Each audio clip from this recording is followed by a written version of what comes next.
Good evening, ladies and gentlemen. It's James here, ProPix TV in Vancouver, British Columbia. Just bringing you another update on the amazing and exciting Invictus games that are going on in Vancouver and Whistler this week. So without further ado, here's a quick update as to what's been going on. Welcome to another report on the Invictus Games happening in Vancouver and Whistler, British Columbia, Canada from February the 8th to 16th. With a spectacular start on the first 2 days, here's a summary of what's been going on. Of course, we know that on February the 8th, the opening ceremonies were held at BC Place Stadium. The ceremony was a star-studded event featuring performances by global artists like Chris Martin of Coldplay, Katy Perry, Noah Kahan, Nelly Furtado, and Roxanne Bruno. The ceremony was described as unforgettable with a vibrant atmosphere celebrating the resilience and spirit of the competitors. Notable moments including Chris Martin performing the Invictus anthem live for the first time and the transformation of the stadium into a sea of blue representing the Pacific coastline. In terms of sporting events, the day also saw the commencement of sports with the first pools of wheelchair basketball at the Vancouver Convention Centre. This marked the beginning of the competition spirit of the games, with athletes from around the globe showcasing their skills and determination in adaptive sports.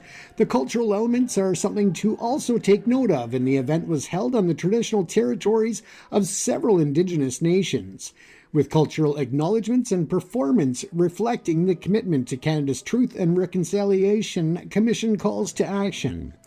On day 2, that was February the 9th, of course, we know that the sports continued with wheelchair curling competitions that began at the Hillcrest Recreation Centre, adding to the winter sports dimension of this year's games. Wheelchair basketball continued from the previous day, providing fans with more action-packed matches. Community engagement is also the focus of parts of the games, and the games fostered a sense of community and inspiration with activities and events designed to encourage public participation and support for the athletes.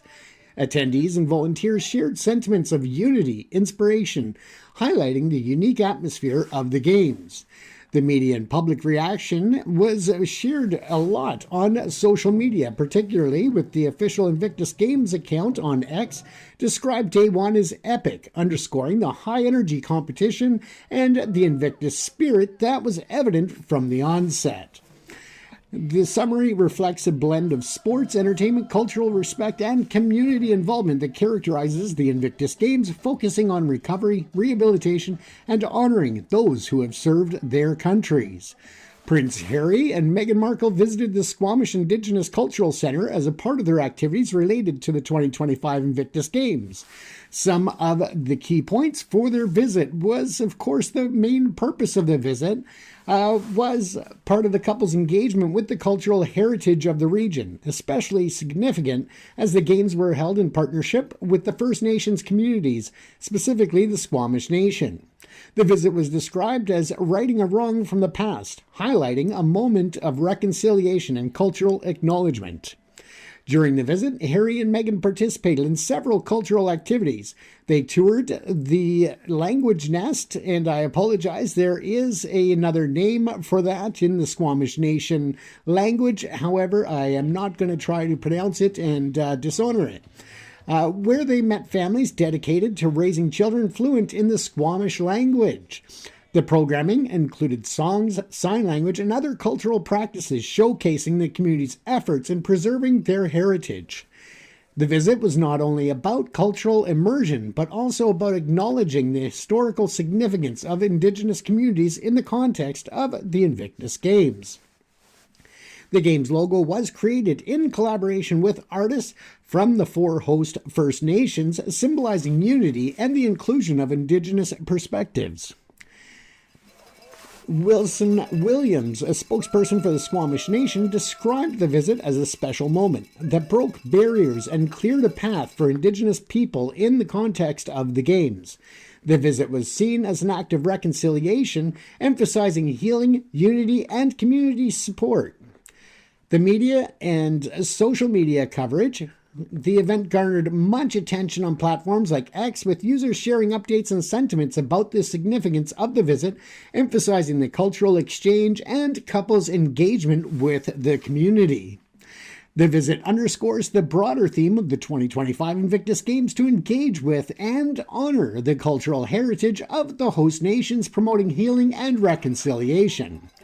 Team Unconquered at the 2025 Invictus Games referred to one of the teams participating under the Unconquered banner, which typically includes athletes from various nations who are not part of a national team or are from countries without a full team.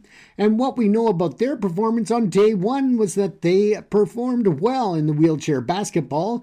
They faced Team Netherlands, and although they played well, they still lost that game to the Netherlands, but it was a great game all the same with great spirit. The Invictus Games often feature teams like Unconquered to ensure that athletes from smaller countries and those without enough participants for a full team can still compete, promoting inclusivity and the game's spirit of resilience and recovery. After day one and day two, we've seen some medals already been awarded. We saw Israel winning in the gold category for the wheelchair basketball, and the Republic of Korea. Congratulations to them for taking home gold in the wheelchair curling. We also know that in terms of the silver medals, we saw the United Kingdom winning for curling in the silver, and of course the United States taking home silver for the wheelchair basketball. Following up that with bronze for curling was Team Israel as well. So that was in the curling realm. So congratulations to them. And we cannot forget Team Unconquered. That was team number 3 for Unconquered, and they took home the bronze in the wheelchair basketball. We will be keeping you up to date on more developments, more awards, and of course, summaries and highlights of the various events as they go on throughout the week. Tomorrow we will be visiting some of the highlights, including the much anticipated snowboarding events. There will be other medal events as well on the 11th of February, and that includes the skeleton and medal runs. So we'll keep you up to date on that. Thanks for tuning in and following along and celebrating along with us. Don't forget that you can also find information on the Invictus Games through their website at invictusgames2025.ca. Keep up to date on this and other events as they happen. Thanks for tuning in, stay safe, and once again, celebrate the uniqueness of the Invictus Games here in Vancouver and Whistler here in 2025. And we must stand together and show them that care. After the fight is through, we will be there, we will be there. And that was your quick update on the Invictus Games after several days of competition and exciting events here in Vancouver and Whistler, British Columbia, Canada. Don't forget to like, follow, and subscribe to keep up on what's happening with the Invictus Games, as well as other important issues and news breaking around the world as it happens. Like, follow, and subscribe, and don't forget that you can be a part of our news and our stories by leaving your comments down below. We'll definitely read them, and by all means, we may just include them in a story if you have a story idea or news tips for us to follow up on. Once again, it's James here at ProPix TV in Vancouver, British Columbia. Look for help, seems there's none inside.